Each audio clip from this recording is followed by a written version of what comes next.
Mansa Musa.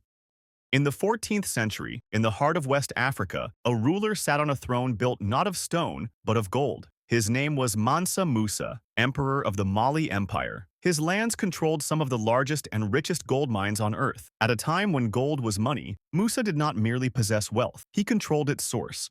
When he embarked on his legendary pilgrimage to Mecca, he did not travel as a king, but as a moving economy. Thousands followed him. Camels carried tons of gold across deserts and cities. Along the way, Musa gave gold freely to the poor, to merchants, and to entire towns. So much gold flooded the markets that its value fell. Money lost purchasing power, and whole regions experienced years of inflation. His wealth cannot be measured in modern terms, not because we lack records, but because modern billionaires operate inside systems. Mansa Musa controlled one. He did not have accounts. He had supply. This was not billionaire wealth. It was monetary power. Augustus. More than 1,000 years earlier, in the ruins of a Roman civil war, one man quietly took possession of an entire civilization. His name was Augustus. Officially, Rome was still a republic. In reality, Augustus owned the state. At his height, he personally controlled an estimated quarter of the entire Roman economy, not as savings, not as treasury gold, but as land, taxation, production, and armies. Taxes flowed upward to him. Soldiers were paid from state funds. Cities were built under his authority. When Augustus wanted resources, they moved. When he wanted money, it appeared. Because he controlled taxation, and taxation is mandatory, everyone in the empire had to pay. Augustus did not create money. He mastered the system that extracted it. And that made his wealth something private individuals could never touch. Jakob Fugger.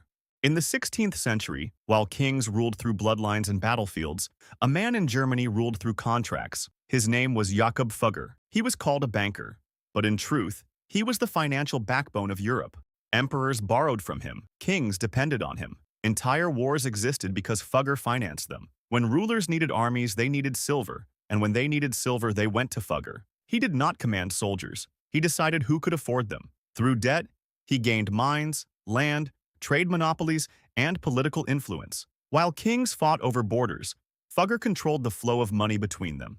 And money flow decides outcomes. Owning land made men rich. Controlling credit made Fugger untouchable.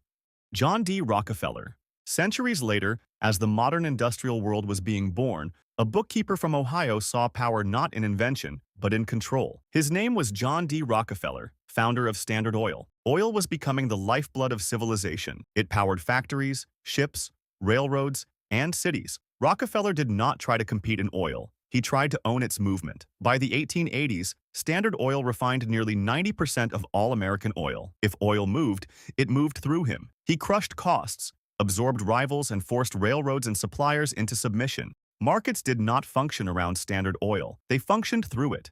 Andrew Carnegie.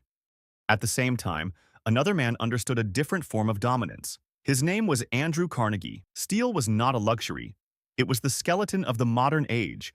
Railroads, bridges, factories, entire cities rising from iron and fire. Demand was exploding, and Carnegie moved faster than anyone else. He didn't just produce steel. He controlled every step of its creation, from the iron mines to the rail lines to the finished beams leaving his mills. This strategy, later called vertical integration, gave him ruthless efficiency. That control drove prices down. Lower prices destroyed competitors. Fewer competitors meant more scale, and more scale meant even lower costs. It was a machine that fed itself. But Carnegie's true genius came not in building steel, but in knowing when to leave it. When the industry reached its peak, before regulation and market saturation crushed profits, Carnegie sold his company to J.P. Morgan in what was then the largest business deal in history. In one moment, he converted industrial power into personal wealth. Scale created his empire. Timing secured it.